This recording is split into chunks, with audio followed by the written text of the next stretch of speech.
Iran America സംഘർഷങ്ങളുടെ പശ്ചാത്തലത്തിൽ ഉത്തര കൊറിയയുടെ ആണവായുധ നയം ശരിയാണെന്ന് പ്രഖ്യാപിച്ച് ഭരണാധികാരി Kim Jong Un. Supreme People's അസംബ്ലിയിൽ നടത്തിയ പ്രസംഗത്തിൽ വാഷിംഗ്ടണിനെതിരെ കടുത്ത ഭാഷയിലാണ് കിം വിമർശനം ഉന്നയിച്ചത്. അമേരിക്കയുടേത് ഭരണകൂട ഭീകരതയാണെന്നും ആണവായുധങ്ങൾ ഉപേക്ഷിക്കണമെന്ന അമേരിക്കയുടെ സമ്മർദ്ദങ്ങൾക്ക് വഴങ്ങാത്ത തന്റെ തീരുമാനം 100% ശരിയാണെന്ന് നിലവിലെ സാഹചര്യങ്ങൾ തെളിയിക്കുന്നുവെന്നും അദ്ദേഹം അവകാശപ്പെട്ടു. ഉത്തര കൊറിയയുടെ ആണവ പദവി ഇനി ആർക്കും മാറ്റാനാവാത്ത വിധം ഉറച്ചുപോയതായും അദ്ദേഹം പ്രഖ്യാപിച്ചു. ആണവായുധമില്ലാത്ത രാജ്യങ്ങളെ അമേരിക്ക സൈനികമായി വേട്ടയാടുമെന്നും എന്നാൽ ആണവശക്തിയുള്ള രാജ്യങ്ങളെ അവർ ഭയപ്പെടുമെന്നുമുള്ള ഉത്തര കൊറിയയുടെ ദീർഘകാലമായുള്ള നിലപാടിന് അടിവരയിടുന്നതാണ് ഇറാനിലെ സംഭവ വികാസങ്ങളെന്നും അദ്ദേഹം ചൂണ്ടിക്കാട്ടി. ഇറാൻ തങ്ങളുടെ ആണവശേഷി ഉപേക്ഷിച്ചുവെന്ന മുൻപത്തെ അവകാശവാദങ്ങൾക്ക് പിന്നാലെയാണ് അവിടെ യുദ്ധം പൊട്ടിപ്പുറപ്പെട്ടതെന്നും കിം കൂട്ടിച്ചേർത്തു. നയതന്ത്ര ചർച്ചകൾ പുനരാരംഭിക്കാൻ ഡൊണാൾഡ് ട്രംപ് താൽപര്യം പ്രകടിപ്പിക്കുന്നതിനിടയിലാണ് കിമ്മിന്റെ ഈ നിർണായക പ്രതികരണം.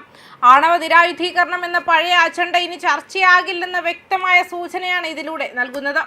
ഉത്തര കൊറിയയെ ഒരു ആണവ ശക്തിയായി അംഗീകരിക്കുകയും തങ്ങൾക്കെതിരായ ശത്രുതാപരമായ നയങ്ങൾ അമേരിക്ക അവസാനിപ്പിക്കുകയും ചെയ്താൽ മാത്രമേ ഇനിയൊരു ചർച്ചയ്ക്ക് പ്രസക്തിയുള്ളൂ എന്നതാണ് ഉത്തര കൊറിയയുടെ നിലപാട്.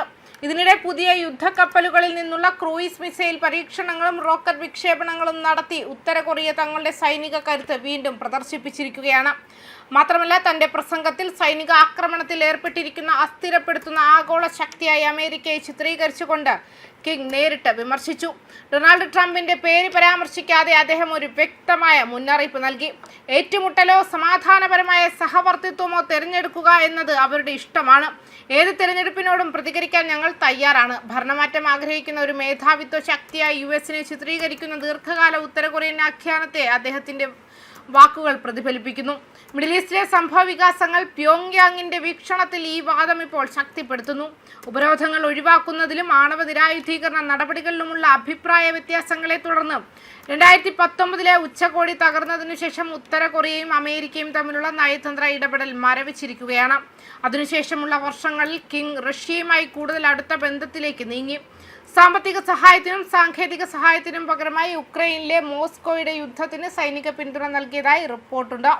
അതേസമയം വാഷിംഗ്ടണുമായി ഭാവിയിൽ ഇടപെടൽ സാധ്യമാണെന്നും എന്നാൽ ഉത്തര കൊറിയയുടെ ആണവ നിലയെ ബഹുമാനിക്കുന്ന നിബന്ധനകളുടെ അടിസ്ഥാനത്തിലായിരിക്കുമെന്നും സൂചിപ്പിക്കുന്ന തരത്തിൽ കിം നയതന്ത്ര ഓപ്ഷനുകൾ തുറന്നിടുന്നതായി തോന്നുന്നു.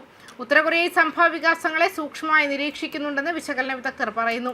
ഇറാനിയൻ ആസ്തികൾക്കും നേതൃത്വത്തിനുമെതിരെ ഉയർന്ന ആക്രമണങ്ങൾക്ക് ശേഷം ഭരണകൂടത്തിന്റെ നിലനിൽപ്പിന് ആണവ പ്രതിരോധം അനിവാര്യമാണെന്ന പ്യോങ്യാങ്ങിന്റെ വിശ്വാസത്തെ സംഘർഷം ശക്തിപ്പെടുത്തുന്നു. തങ്ങളുടെ ആയുധ പരിപാടികളെ ന്യായീകരിക്കുന്നതിന് പ്രത്യേകിച്ച് US ഇടപെടൽ ഉൾപ്പെടുന്ന ആഗോള സംഘർഷങ്ങളിൽ നിന്നും ഉത്തര കൊറിയ ചരിത്രപരമായ പാഠങ്ങൾ ഉൾക്കൊള്ളുന്നുണ്ട്. ന്യൂസ് ഡെസ്ക് കർമ്മ ന്യൂസ്.